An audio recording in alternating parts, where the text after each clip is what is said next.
दोस्तों, मैं विपिन जादव बात करने जा रहा हूँ। प्यार झुकता नहीं। प्यार झुकता नहीं 82 में कंप्लीट हो गई थी, 83 में और रिलीज हुई 85 में। सर्दियों का मौसम था, धुलिया में लगी थी पिक्चर, जबरदस्त चल रही थी। अव्वल तो मिथुन चक्रवर्ती का जो ग्राफ था वो एक्शन का था, डांस का था। और ऋषि कपूर को साइन किया था, मतलब ऋषि कपूर को जब अप्रोच किया और वो बात उस जमाने में फैल गई कि पद्मिनी कोल्हापुरी इसमें काम कर रही है। तो पद्मिनी कोल्हापुरी काम करे तो ऋषि कपूर के साथ जज्बाती तौर पर उनकी फैमिली रिलेशन थे, उनके डैडी के साथ प्रेम रोग बहुत जबरदस्त हिट हुई थी। पूरा कंट्रोल राज कपूर फैमिली का था और स्वाभाविक भी है क्योंकि प्रेम रोग बहुत जबरदस्त हिट हुई थी। ऋषि कपूर ने वो फिल्म करने से इनकार कर दिया था कि वो 10 साल के बच्चे का बाप का रोल नहीं कर सकते और मिथुन चक्रवर्ती को लिया। मिथुन चक्रवर्ती उस जमाने में बॉलीवुड एक्सेप्ट नहीं कर रही थी। भाई ये सच्चाई है, उस टाइम पे सच्चाई थी, अभी भी सच्चाई है। मिथुन चक्रवर्ती अपने अंदाज में हमेशा, मैं उनको बहुत रिस्पेक्ट करता हूँ। वो रॉक स्टार है और बहुत बड़ा स्टार है और सीधे दिल का है। उन्होंने जिंदगी में कोई भी ऐसा अपना लॉबी नहीं बनाया, इसके साथ काम करो, इसको साथ मत करो, उसने नहीं देखा। लेकिन ऋषि कपूर ये सोच रहा था कि बिग ग्रेड के हीरो के साथ मत काम करो। यहां तक उनके जो डैडी थे उनको बोल दिया कि इनके साथ मत काम करो, नहीं तो प्रॉब्लम हो जाएगी। लेकिन पद्मिनी कोल्हापुरी के जो डैडी थे बड़े इंटेलिजेंट थे, बिजनेसमैन थे। उनको मालूम था जिंदगी क्या होती है, क्या नहीं होती, किसके साथ काम करना है, किसके साथ नहीं। वो उन्होंने अपने अंदाज में काम किया, सारी चीज अपने अंदाज से उन्होंने हाँ भी कर दिया। क्योंकि इसमें उसको, ये तो अव्वल तो पाकिस्तान मूवी जो है उसकी रीमेक थी, ये उसका नाम था आईना। आईना के रीमेक थी और स्वाभाविक के सभी गाने उस हिसाब से उन्होंने फिट किए थे। और इसके सारे एस एस बिहारी जो है राइटर, बहुत साधारण आदमी है और साधारण आदमी था, मतलब उनकी डेथ हो गई। बहुत पिक्चरों में गाने लिखे थे लेकिन उन्होंने कोई ऐसा ये नहीं किया कि अव्वल लक्ष्मीकांत प्यारेलाल के साथ आनंद बख्शी रहते थे। लेकिन एच एस बिहारी जो है वो अपने काम में बहुत माहिर था, बहुत जबरदस्त आदमी था। लेकिन इंडस्ट्री भेड़ चाल की दुनिया है, आनंद बख्शी के अलावा कोई काम नहीं करता था। लेकिन ये केसी बोकारिया ने एस एस बिहारी को बहुत चांस दिया और वो चांस भी इतना सटीक सही साबित हुआ। सब गाने एस एस बिहारी ने लिखे और सब के सब हिट हुए। चाहे वो हम बोलते कि कॉपी है, अरे भाई कॉपी करना या जो भी करना एक स्वाभाविक है, दूसरा करे तो चलेगा। आनंद बख्शी के जितने गाने आपने देखे होंगे तो उसमें से कितने गाने ऐसे हैं पाकिस्तान के रीमेक है, 100 से ज्यादा मैं बताऊं। आज मैं सोचता हूँ तो बहुत सारे गाने हैं। देर ना हो जाए, ये ना हो जाए, जो हिना के गाने भी, बाकी बहुत उसमें मैं नहीं जाता हूँ। लेकिन क्या है ना, इंडस्ट्री के ये ऐसा है कि एक ही आदमी काम करेगा, बाकी 40 राइटर भूखे मरने के नौबत पे आ गया था। लेकिन एस एस बिहारी ने अपने कमाल से सारा गाना भी सही किया।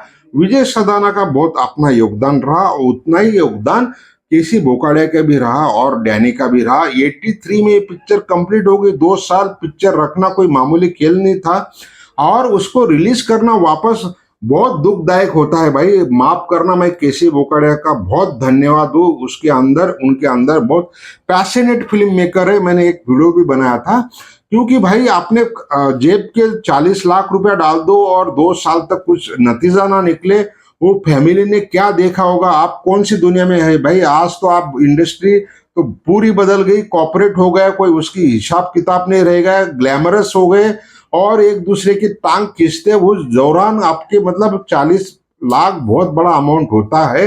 82 में आज के तारीख में मतलब 40 लाख, मैं ये बोलूं तो 40 करोड़ 10-20 करोड़ के बराबर का है।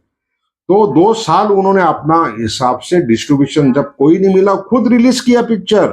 और जब रिलीज हुई तो धीरे धीरे धीरे धीरे वो पिक्चर चली।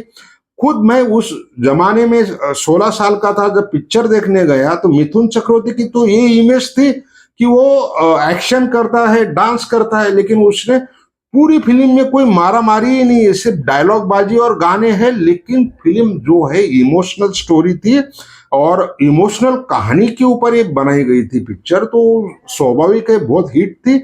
और फिल्म स्टार जो है, मैं मिथुन चक्रवर्ती को बहुत मानता हूँ, दादा बोलता हूँ, और सही में वो दादा के नहीं रॉक स्टार है, वो स्टार था और है और रहेगा।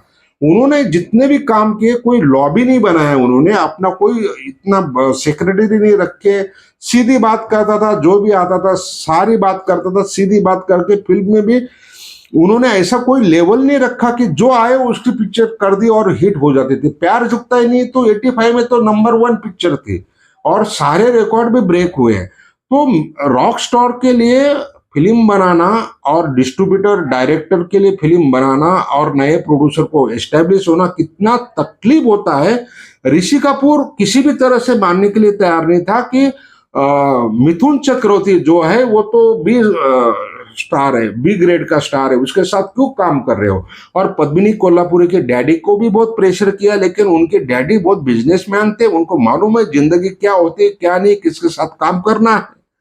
और प्रेम रोग से उनका रुतबा भी बढ़ गया था कि कपूर फैमिली पूरी कंट्रोल में थी, पद्मिनी कोल्हापुरी और उनके डैडी भी। लेकिन उनके अंदाज अलग होते हैं, काम करने का तरीका होता है अलग। आज तो इंडिविजुअल प्रोड्यूसर तो है ही नहीं। तो प्यार झुकता नहीं है हिट में सबसे ज्यादा योगदान एस बिहारी, विजय सदाना डायरेक्टर जो है, और केसी बोकाडिया का रहा है। कोई मामूली खेल है भाई, 2 साल तक पिक्चर डब्बे में रख के दर दर भटक के फिर बाद में कोई रिलीज करके सक्सेस कर लेना आज तो बहुत इजी है। बोलना करना, करनी और कथनी में बहुत बड़ा फर्क होता है। और मिथुन चक्रवर्ती को भी पूरे पापड़ बेलने पड़े इंडस्ट्री में एस्टैब्लिश करने के लिए, और वो किसी से नहीं डरा, अपने दम पे पूरा जहां तक उन्होंने काम करना था करके निकल गया, अभी भी कर रहे हैं। और केसी बोकाडिया तो वक्त के साथ बेचारे जो जो पिक्चरें किया वो उन्होंने किया। इस वीडियो को मैंने बहुत विश्लेषण किया, गाने से लेके सारी चीज करना, सारा कैसे बैकग्राउंड में कितनी तकलीफें होती वो दिखाई। बाकी दिखाऊंगा तो वीडियो बहुत लंबा हो जाएगा, मजा नहीं आएगा, इसलिए मैं विश्लेषण को यही खत्म करता हूँ। और लाइक शेयर नहीं बनेगा तो बात नहीं बनेगी।